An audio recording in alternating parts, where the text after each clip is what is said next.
langsung teh. Apa gini?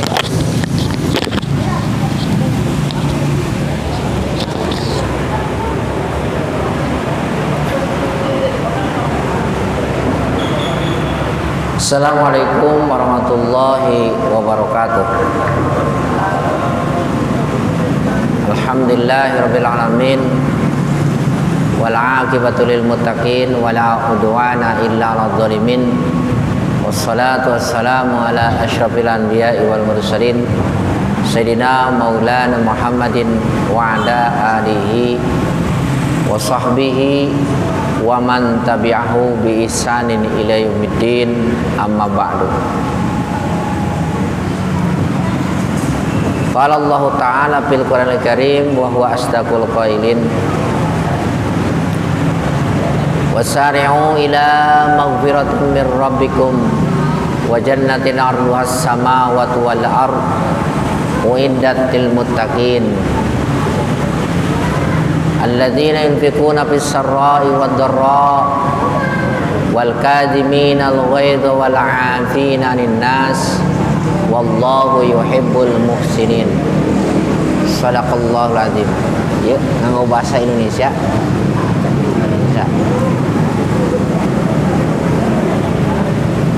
Hadirin jamaah pengajian Masjid Jami Al-Ikhlas yang dirahmati Allah Subhanahu wa taala. Kita sering mendengar firman Allah yang mana di dalam firman Allah itu kalimat yang sepertinya kalimat itu selalu beriringan.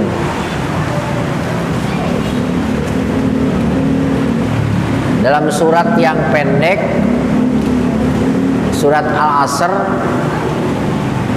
wal asri innal insana lafi husrin illal ladzina amanu wa amilus sholihat.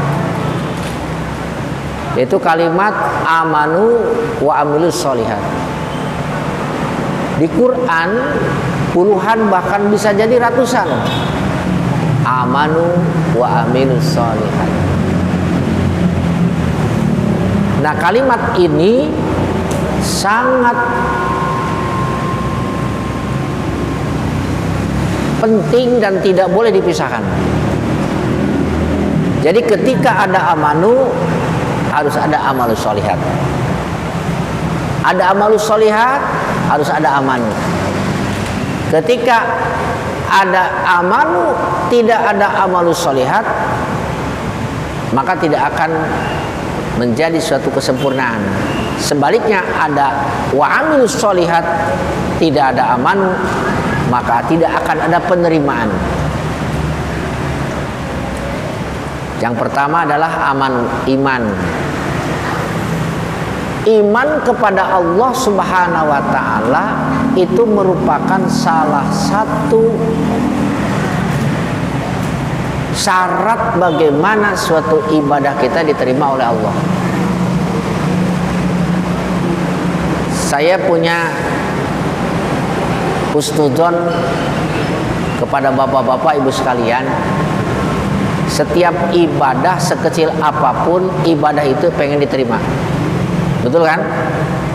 Diterima lalu diganjar oleh Allah Subhanahu wa taala. Tetapi untuk bisa diterima dan diberi pahala oleh Allah itu tidak mudah semudah membalikkan telapak tangan. Ada syaratnya. Nah, syaratnya inilah yang harus kita penuhi, yaitu amanu wa amilus sholihat. Yang pertama iman. Iman ini merupakan pondasinya diterima amal. Oleh karena itu ketika orang tidak beriman, jangankan yang kecil, yang besar, jangankan yang sedikit, yang banyak pun tidak akan diterima. Jangankan urusan nanti di akhirat, dunia saja dunia. Ini urusan dunia. Orang yang beriman, satu, berhak untuk dinikahi. Orang yang beriman, ya, berhak untuk mendapatkan warisan. Orang yang beriman berhak untuk apa? Untuk dikuburkan di pemakaman orang-orang muslim. Tapi sebaliknya, ketika dia tidak beriman, maka kita tidak boleh menikahinya. Tidak ada waris. Kemudian juga tidak boleh dikuburkan di pemakaman orang-orang muslim. Itu hukum dunia. Ya. Begitupun hukum akhirat. Ketika di akhirat pun, ketika tidak membawa iman, banyak firman Allah yang menyatakan dengan tegas bahwa amalan orang yang tidak beriman tidak diterima oleh Allah. Wa qadimna ila ma'amilu min amalin faja'alnahu haba'an mansura. Mereka datang kepada kami dengan berbondong-bondong amalan sebanyak mungkin, tetapi kami jadikan seperti debu tertiup angin. Gak ada hasilnya. Nyumbang ka masjid, tasi eta, tasi anu, 100.000, sejuta, sambiliar sekalipun, ketika wafat tidak membawa iman, maka itu akan menjadi seperti debu tertiup angin. Bahkan di Quran disebutkan lagi, ya, dia bagaikan debu yang ada di atas batu, fasobahu wabil, kemudian terkena hujan yang sangat deras sekali. Terus gimana? Ketika hujan itu mengena, fatarakahu solda, batu yang besar itu kembali licin seperti sedia kala. Kemana itu debu? Hilang. Oleh karena itu Bapak sekalian, ya, perlu kita menjaga keimanan ini agar kita tetap bisa memperoleh orang yang mendapatkan tiket untuk diterimanya amal ibadah kita. Ya, ini anak-anak ini perlu dijaga. Jangan sampai mereka goyah, karena keimanan ini merupakan syarat utama untuk diterimanya amal. Berikutnya, wa amilus sholihat, amal soleh. Ya, apa itu amal soleh? Mungkin saya pernah menyampaikan dalam khutbah ataupun di taklim-taklim yang lain. Amal soleh itu amal yang terkumpul 3 huruf B. 1, benar. 2, bagus. 3, baik. Itu amal soleh. Yang pertama, benar. Sesuatu amal dikatakan benar kalau amal itu sesuai dengan ilmunya. Jadi kita mengadakan taklim tiap malam Selasa ini adalah dalam rangka bagaimana supaya amal kita menjadi soleh. Caranya bagaimana amal kita supaya benar. Dalam artian kalau orang tidak punya ilmu, dikarenakan dia tidak mau mencari ilmu atau dia tidak mau menemukan ilmu tersebut, jangan harap ibadahnya akan benar. Ya, kerja bener orang teh. Ya, jadi kudu ilmuwan. Harus tak? Bisa dipahami. Jadi ngaji itu dalam rangka apa? Untuk bisa supaya amal kita menjadi benar. Lawannya benar non salah. Ya kan? Lawannya benar salah. Kalau tidak benar salah. Ya. Salat tujung ilmuna moal bener. Pasti salah. Contoh kecil ini. Kalau orang, ini contoh sebagian. Banyak sekarang di sini mungkin ada, di Masjid Agung ya ada, di Peruri juga ada. Banyak orang yang sholat pakai kaos, celana kadodoran. Coba lihat, sholat pakai kaos ketika ruku, eta si kaos ngaleret geser ke harut, celana geser ke belakang, ketarik ketika ruku, ketika sujud pantat kemana-mana. Bener tidak? Itu bener. Berarti salah. Kamu ke aurat. Kok bisa begitu? Karena teu ngaji. Kalau dia ngaji, tahu batasan aurat, maka dia ketika sholat akan berusaha untuk menutup aurat. Pakai celana disabuk, pakai sarung bila perlu, pakai baju dikehandapkan, bajunya agak ke bawah. Itu contoh kasus, Pak. Ya, belum lagi ini, belum lagi sekarang kalau orang sholatnya gimana? Ya, belum lagi ketika orang itu dalam rangka menjalankan itu baru syarat sholat. Ini gara-gara setiap sholat, kalau sholat di tempat umum seperti di Masjid Agung, di rest area, mungkin di sini setiap sholat zuhur, asar, maghrib, isya, kita akan menjumpai orang-orang yang sholatnya membuka aurat, pakai celana kedodoran, pakai kaos kaluhur, kabuka aurat. Sok berat. Saya pernah di rest area sholat Allahu Akbar berjamaah, imam, makmum berjejer. Pas makmum saat itu badannya besar, ruku, us mulai kita kaosnya ngelelet, tarik ke depan, celananya mulai. Pas sujud, masya Allah, kita ya bujur kemana-mana. Ini satu-satu bener dah. Sabab naon? Teu nyaho ilmuna, tidak tahu cara sholat. Ya, apalagi ke rukun sholat. Nah kuasa gitu, ya. Oleh karena itu hadirin rahimakumullah, ayo, ya. Jadi ketika kita ngaji teh naon? Hayang memener ibadah, benarkan ibadah kita, ya. Kemudian yang kedua, amal soleh itu adalah amal yang bagus. Tidak cukup benar, tapi juga harus disertai dengan bagus. Kalau benar tapi tidak bagus, itu juga tidak akan jadi amal soleh. Contohnya apa bagus itu? Ambil satu saja dari amal yang soleh dengan kalimat bagus. Kalau ibadah disertai ikhlas. Contohnya sholat, ulaina rajin sholat, ya, sujud dililakeun, sujudnya dilamakan, tapi ada niatan supaya tarangna hideung.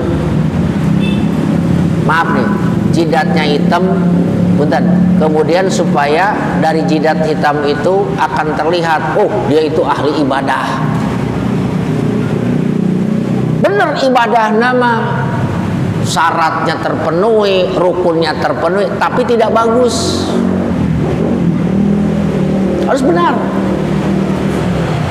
Zakat kudu benar, kudu bagus. Benar menurut ilmunya. Misalnya zakat benar 2,5 kilogram beras diberikan kepada fakir miskin, ataupun kepada amilin, ataupun kepada ibnu sabil, ataupun kepada sabilillah, itu benar. Kalau zakat tidak sesuai dengan standar, itu tidak benar, berarti salah, lain amal soleh. Ya, benar tapi tidak bagus. Kumaha? Nah, memberi tapi tidak ikhlas, ya, itu juga amal soleh, cuma belum sempurna karena tidak bagus. Puasa sama, puasa kudu bagus, kudu benar lah, benar kudu bagus, kumaha benarna? Sesuai dengan standar, dari mulai terbit fajar sampai dengan terbenam matahari, tidak makan, tidak minum, tidak bersetubuh, tidak onani, tidak muntah dengan sengaja, benar, tapi kudu bagus. Apa bagusnya? Ikhlas. Sama, pajikan puasa mah teka tingali, nggak kelihatan, udah pastilah ikhlasnya. Belum tentu orang puasa ikhlas, walaupun tidak kelihatan sama orang lain. Sebab bisa jadi dia berpuasa tapi punya keinginan lain, tenerak dikadek, tenerak ditembak supaya bisa kapelet batur, ya, itu mesti ikhlas puasa. Tidak bagus itu, benar tapi tidak bagus, ya. Nah, deh haji ke Baitullah bener hajina, lain ke Singapura. Enak gak tuh bisa berangkat haji ke dia. Oh, terus kali itu diiring di sini. Ya, berangkat haji ke sana. Ya, terus kumaha foto. Wah, kemarin mau eta keur mimiti di dieu si foto cepret. Naik bus dipoto cepret, dina bus dipoto, turun dina bus dipoto, naik pesawat datangnya dipoto, kerdiuk dina kursi dipoto pesawat, turun dina pesawat dipoto, ya. Terus nonton kegiatan tawaf, sa'i, wukuf di Arafah, melontar jumroh dipoto, bahkan dipoto jeung onta. Supaya nahon? Supaya benar-benar berangkat ke tanah suci. Terus gimana? Di-upload, diposting di Facebook, di Instagram, di medsos apa nama? Itu amalan yang benar tidak jadi bagus. Kenapa? Karena tujuannya supaya dipamerkan di hadapan orang. Ah, Pak Haji da abdi mah teu main foto-fotoan, teu main medsos-medsosan. Syukur, tapi barang datang ke dia ke tanah suci, maaf, di tanah suci ke Indonesia, sebulan 2 bulan ada temannya yang tidak tahu bahwa dia sudah pergi haji, nyebut lagi masih kena ngaran. Waalaikumsalam, Pak Ujang, Pak Asep, cenah punten. Cek Pak Asep teh jelema nyebut Pak Asep, aing teh geus jadi haji, kudu lagi sebutna Haji Asep. Ya kan? Kumaha carana supaya ngabejakeun bahwa kuring teh geus jadi haji? Eta getek lamun teu ngomong. Tiba-tiba nyuruh sama istrinya, "Mama, iya ada teman lama Bapak. Ayo ka dieu. Suguhan eta make teko anu meunang meuli ti Madinah teh geuning. Aya keneh teu cai jam-jamna. Sakalian jam-jamna. Teko eta tadina mah geus berusaha untuk bisa, tapi eta getek bisi teu kanyahoan teh tadinya nyebutnya lain Haji Asep. Contoh, teko aya korma keneh teu gitu, atuh disuguhkeun tah korma teh. Tiga timbul, oh Pak, Bapak teh di Mekah, nya alhamdulillah gitu. Nah, eta tujuanna mah eta. Jadi amalia yang benar tidak mesti bagus. Amal soleh. Terakhir disebut amal soleh, di samping benar bagus harus baik. Apa itu baik? Amalan yang ketika dilakukan tidak mengganggu hak orang lain. Artinya amal yang dilakukan itu nyaman, aman bagi yang lain. Tidak sedikit hadirin rahimakumullah, amalnya sudah benar, amalnya sudah bagus, tetapi tidak baik dikarenakan mengganggu orang lain.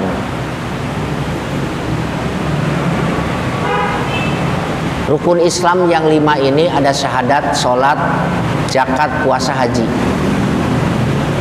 Allah mewajibkan kepada kita ibadah-ibadah tersebut, tetapi di satu sisi, di samping itu sebagai kewajiban, di samping itu sebagai penghapus dosa, ada lain yang tersembunyi, bahwa setiap ibadah itu dilakukan harus menjaga dimensi kemanusiaan, harus menjaga hablum minan nas. Syahadat sebagai kunci masuk Islam. Tidak bisa ayeuna syahadat sebagai kunci masuk Islam dipaksakan ke batur. Ayo siap masuk Islam. Lamun teu ku aing di. Wah, enggak boleh. Apalagi sampai mengancam dengan senjata tajam. Itu hak asasi manusia. Sudah kehendak Allah, Allah menciptakan manusia itu ada yang beriman, ada yang tidak beriman. Enggak boleh ingin disamakan semuanya beriman. Itu sudah melanggar aturan Allah. Allah saja tidak menghendaki makhluk ini iman semua. Sampai hari kiamat, Pak, Bu, manusia akan terbagi mukmin, non mukmin. Itu sudah kehendak Allah. Di Quran banyak walau sya, jika Allah menghendaki pasti akan kujadikan manusia ini iman semuanya. Karena Allah tidak menghendaki, maka terus berbeda. Gak boleh dipaksakan. Ya, ini kita punya tetangga sana sini muslim, jangan sekali-kali memaksakan mereka.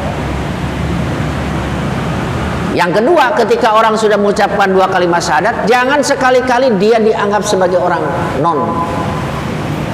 Sekalipun orang itu tidak sholat, sekalipun orang itu penjudi, sekalipun orang itu pezina, sekalipun orang itu pemabok, paham? Tetap dia muslim. Tara sholat, cenah kumaha, tapi yang disolatkeun di masjid, silakan sholatkeun ku saurang we. Tetap kudu disolatkeun. Kudu dikubur di kuburan pemakaman orang muslim. Karena aya kalimat syahadat. Sholatna 5 waktu, kiblatnya ke Ka'bah, itu tetap muslim. Ya. Awas, isi kemanusiaan ya. Kudu ihsan. Sholat juga kita kudu ihsan. Artinya sholat kita juga harus baik. Cuma baik teh, jangan merugikan orang lain ketika kita sholat. Dalam fikih mungkin Ustadz Rahmatullah membahas, kalau ngaji malam Jumat ada dalam kitab Fathul Mu'in disebutkan lebih baik kita sholat telanjang daripada kita menggunakan pakaian dapat ngagasap. So, ini nih, kita punya baju, celana, sarung, baju najis, celana najis, sarung najis. Sholat ke sini, aduh gimana ini?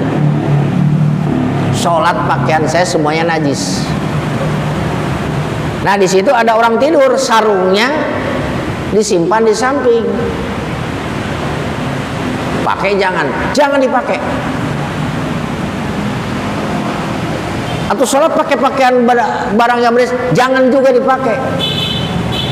Terus gimana? Sholatlah dalam keadaan telanjang. Nggak seukur pakai celana kolor rungkul mungkin. Iya. Kenapa? Sebab kalau pakai pakaian yang bernajis nanti harus iadah, diulang lagi sholatnya. Tapi sementara sholat dalam keadaan telanjang tidak harus diulang lagi, daripada menggasap barang orang. Cenah pasti ridut, itu pasti. Kecuali yang disediakan di dia. Saking keulah-ulahna, jangan sekali-kali kita menggunakan barang orang. Ya, paham gak? Ini berarti dalam ibadah ulah ngaganggu hak orang lain, termasuk sholat. Ya, sampai-sampai ngimaman ge ulah panjang teuing. Betul.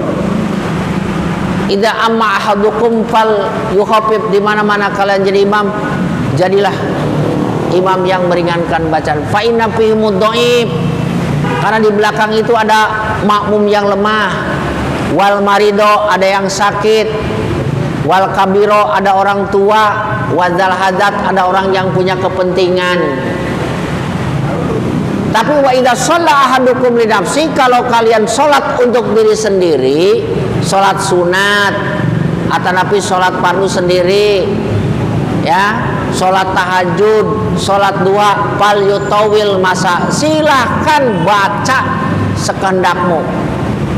Setelah Fatihah Al-Baqarah, rakaat kedua setelah Fatihah Ali Imran, silahkan. Tapi kalau sholatnya di tempat rame seperti jalan raya begini, banyak orang yang numpang sholat, paling khafif, ringankanlah. Baca weta ti alhaqumut ka dieu lah, atau ti wadduha ka dieu.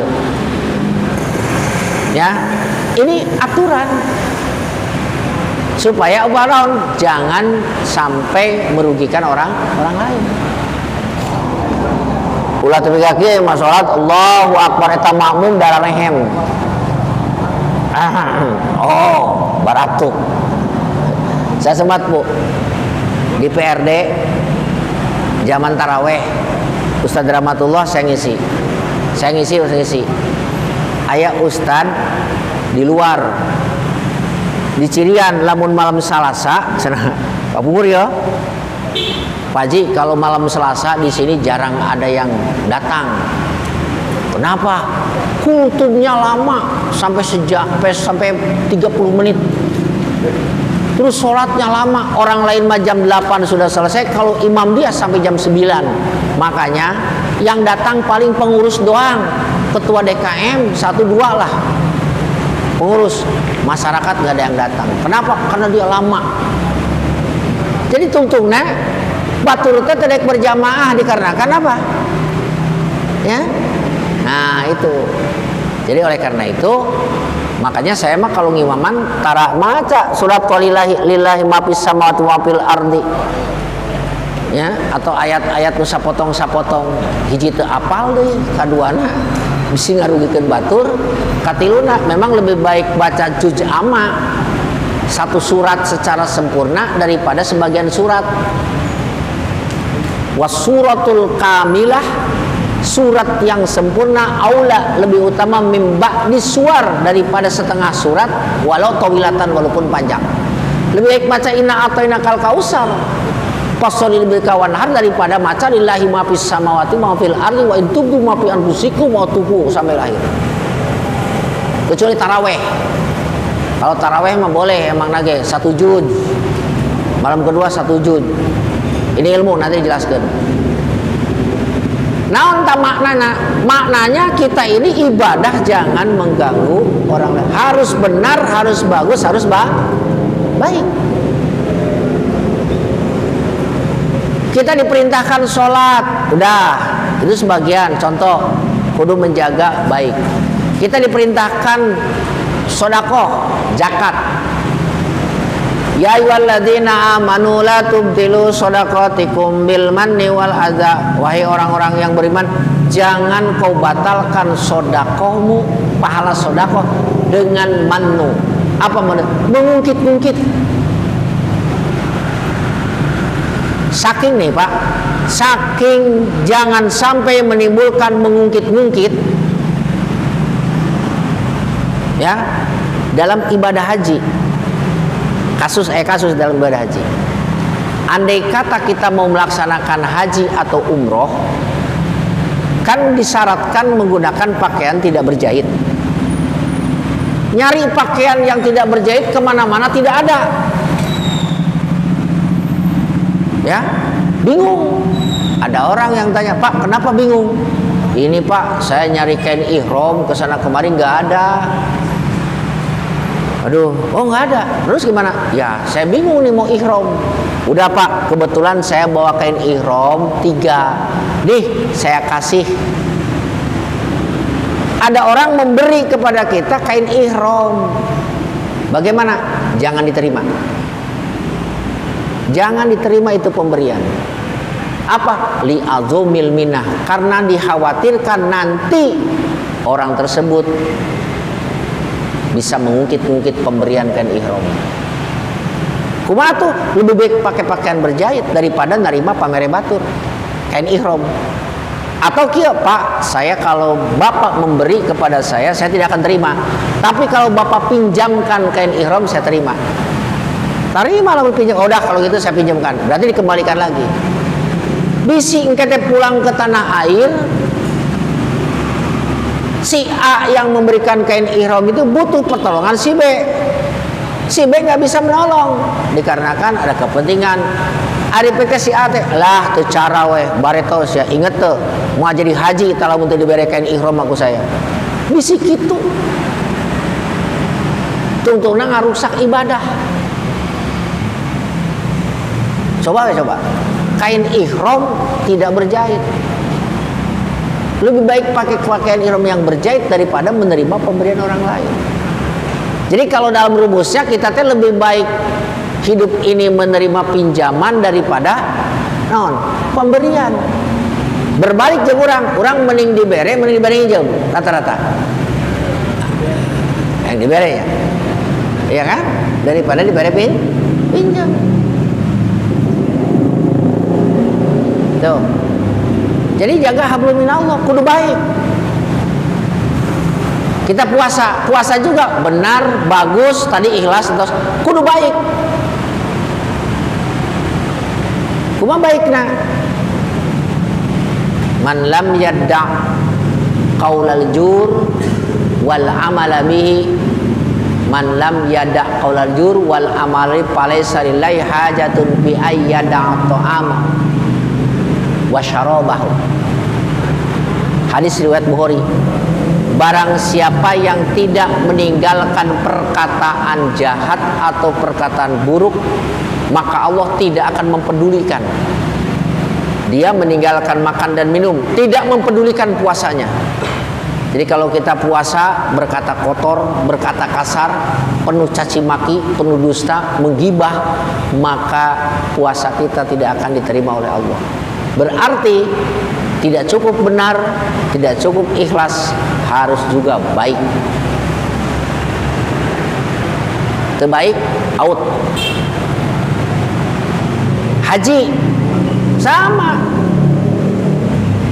Dalam ibadah haji, manis tatoa ilaihi sabila, bagi orang yang mampu di jalannya. Siapa yang mampu itu?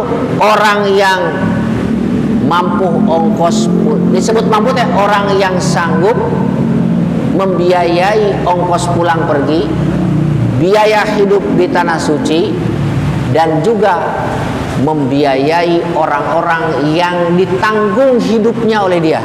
Siapa? Istrinya. Siapa? Anaknya. Oh iya, orang tuanya pun hidupnya bergantung kepada dia. Oh, mertuanya pun sama, dinafkahi olehnya. Itu harus dicukupi. Sehingga kalau kita hanya cukup ongkos pulang pergi, kemudian biaya haji di sana, sementara tidak mencukupi ongkos biaya hidup orang-orang yang ditinggalkan, Allah tidak mewajibkan haji.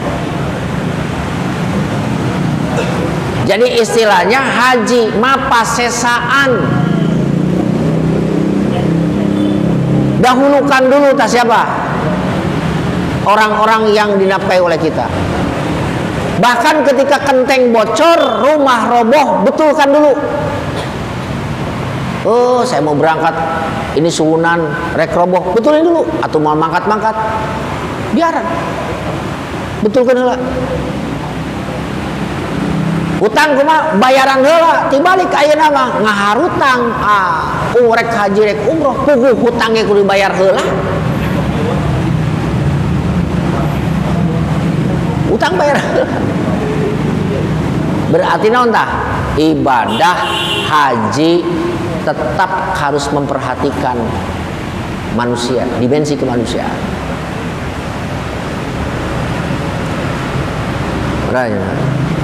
Rukhsah. Mari. Rukhsah keringanan dalam agama. Itu rukhsah diberikan, salah satunya rukhsah diberikan untuk mempertahankan dimensi kemanusiaan. Mana contohnya? Ketika kita punya air 1 ember di musim kemarau, saat kita akan wudhu, ada orang yang rajin sholat, ada kucing, ada kambing, bahkan ada anjing yang tidak galak, bahkan ada non muslim yang tidak memerangi kita, butuh air. Ulama sepakat itu air jangan dipakai wudhu.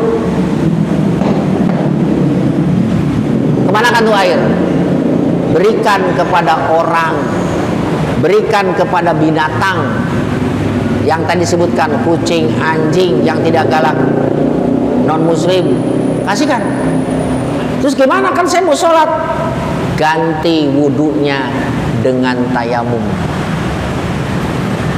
Ganti wudhunya dengan tayamum. Berarti kita ini oleh Allah diperintahkan untuk menjaga kehidupan orang. Paham? Ini dimensi kemanusiaan perlu dijaga. Terus apa lagi? Bahkan rukhsah itu dicabut. Awas ya. Rukhsah itu keringanan dicabut manakala kita merusak hak orang lain. Awas ya, rukhsah dicabut. Keringanan dicabut manakala kita merusak hak orang lain. Contoh, naon? Hutang. Kalau kita berhutang, kemudian sudah jatuh tempo, misalnya besok jam 9 jatuh tempo membayar hutang ke si A, uangnya ada tapi kita tidak bayar, entar aja lah, saya mau pergi dulu ke Bandung, Cileunyi, saya mau pergi ke Jakarta, Tanah Abang, nggak itu. Tanpa seizin orang yang dihutangi, maka perginya kita termasuk dalam pergi maksiat. Ulah disangka taat eta mangkat teh. Najan pakai peci, najan pakai sarung, najan pakai naon, baju koko, pakai jubah, tasbih segede-gede dong soang. Keur maksiat eta. Karena keur maksiat maka tidak diperbolehkan. Tidak ada rukhsah sholat jamak, tidak ada rukhsah sholat qashar, tidak ada keringanan untuk berbuka puasa di bulan Ramadan. Padahal orang bepergian apa? Boleh berbuka puasa, boleh puasa, boleh sholat jamak, boleh sholat qashar. Tapi keringanan itu dicabut. Dikarenakan orang itu pergi zolim, tidak membayar hutang orang yang sudah jatuh tempo. Berarti ibadah ulah ngarugikeun batur. Itu Bu, minta izin dulu. Sekalipun umroh, umroh tak ibadah. Wah, umroh bisa cenah hutang teu dibayar, kunaon sih cetak awas eta umroh nanti doraka. Maksiat. Aduh, sagilak nanti dalam ibadah itu kade kudu jaga. Baca Quran ibadah tuh. Hah? Ibadah kan? Temenang gak boleh baca Quran dikeraskan di hadapan orang sholat. Sekiranya akan mengganggu orang yang sholat. Tidak boleh baca Quran dikeraskan mengganggu orang tidur. Tah? Ustaz Ahmad taroskeun. Berarti kunaon? Ibadah ulah ngarugikeun batur. Makanya kemarin sempat ribut pakai speaker sampai jam 12. Wah, cenah itu anti Islam, anti naon. Memang nage kitu itu jelema teu ngarti mah. Bukan dilarang baca Qur'anna. Yang dilarang teh naon? Mengeraskannya. Jadi keraskan mah teu wajib, teu sunah. Ya. Itu kecuali lamun salat maghrib, isya, subuh, sunat dijaharkeun. Enggak boleh, Pak. Sok pakai speaker sampai jam 9, serepet keluar. Di jam 9 kali sampai jam 9 pakai speaker luar dalam, silakan. Tapi jam 9 kali itu bisi batu rek sahur, kita bisa kesiangan, musik 3, mau tidur dulu, matikan speaker luar, speaker dalam kedengaran. Ya ibadah. Puasa ibadah, sholat, nanti ngaji Quran ibadah. Tapi ulah sampai naon ditarikeun mengganggu orang yang sholat. Mungkin ada sholatnya gara-gara tarik jadi bacaannya nyasam. Sumaradadau asfala sabilina illal ladzina amanu wa amilus solihati wa tawassaw bil haqqi wa tawassaw bis sabr. Gara-gara batur bacaan Quran lain teh. Komo atuh ku budak ribut. Apalagi dengan anak-anak yang ribut di masjid. Wah, batur ku salat lumpatan dogol ka ditu ka dieu. Baca Quran ge haram teu meunang. Tarik-tarik. Sampai nggak ganggu orang sholat, nggak ganggu orang. Ingat nih, orang tidur itu masya Allah terhormat. Orang tidur itu wajib sholat. Sok, ayo, saya berani protes. Aja kersare, pira aku sholat. Allah nggak wajibkan sholatnya kan jalan manu nyaring. Lu sholat mah tadi diwajibkan sholat. Lu sare tidur. Kira tuh, engke geus nyaring. Dengar? Tidur di jam 11, bangun-bangun jam 4, tuh sholat zuhur dah. Dosa tuh? Itu dosa. Ninggalkan sholat pada waktu sholat, waktu zuhur, ngan tetap wajib dikodoan. Maksudnya kodo biudrin, karena ada uzur tamah. Ya gitulah. Jadi sekali lagi, Bapak sekalian, saya sampaikan. Sekarang ini banyak media sosial yang saya perhatikan. Ini ada Twitter. Saya baca, tapi saya nggak pernah punya. Ada Twitter. Ini banyak orang yang mabuk semangat beragama, tetapi tidak didasari ilmu agama. Sekali lagi, semangat beragama harus disertai dengan ilmu agama. Jangan semangat agama dengan kebodohan. Ya, yang akhirnya apa? Akan merusak agama itu sendiri. Ya. Jadi kalau semangat agama tidak didasari dengan ilmu agama akan merusak agama. Tapi kalau beragama dengan ilmunya, insya Allah, ya, itu. Nah ini yang harus kita pelajari dan kita kaji ini dalam masalah ilmu agama, ya, supaya kita bisa menjaga hablum minallah dan hablum itu saja. Jadi amanu wa amilus solihat, ya kudu kurang ya supaya benar, bagus, jeung baik. Intinya benar, bagus, baik, oke? Aya dari pengajian. Sok, ayo.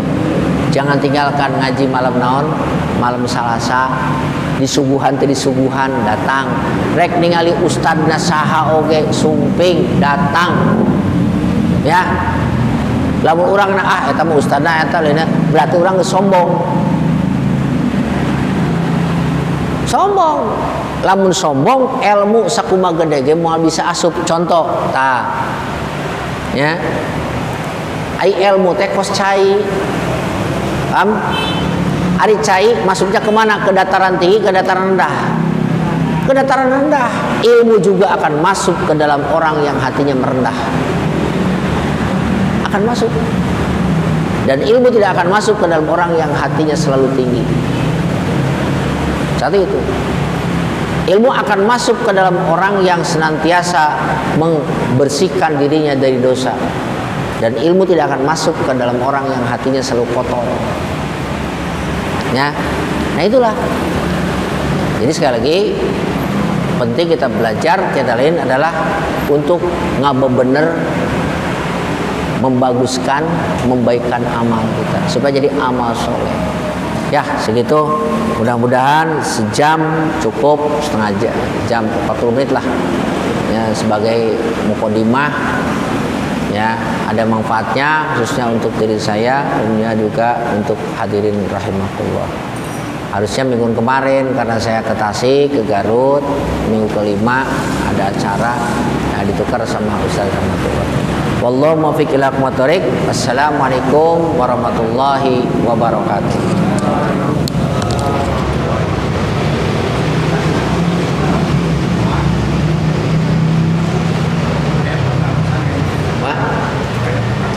terusan ngatuk syutingnya gua we lah.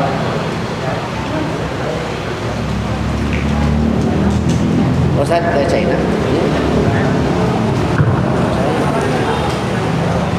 Sok bicara.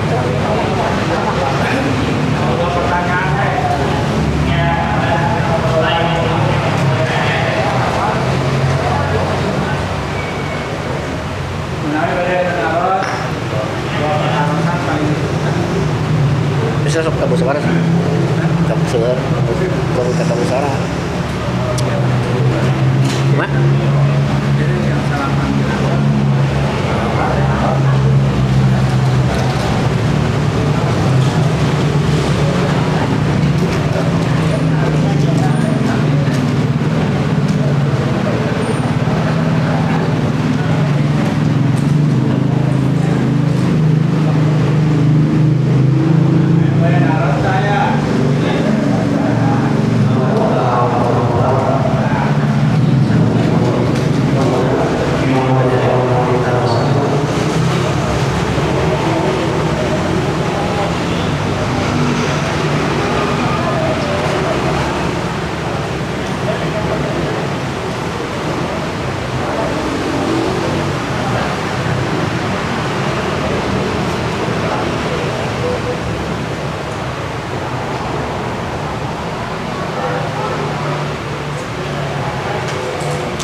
Isana tabu tujuh, ya isana tabu tujuh kirang.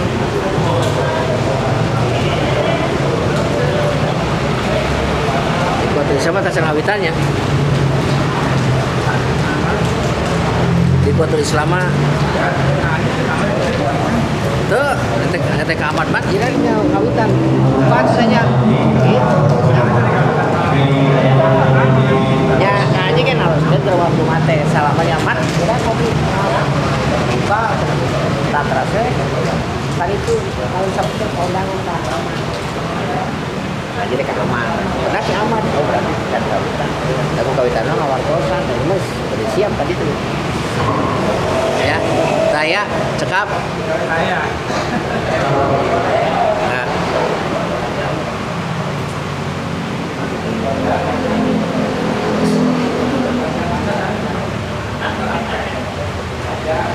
Makasih.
Bismillahirrahmanirrahim. Alhamdulillah hamdan na'iman syakirin najidah ya rabbana lakal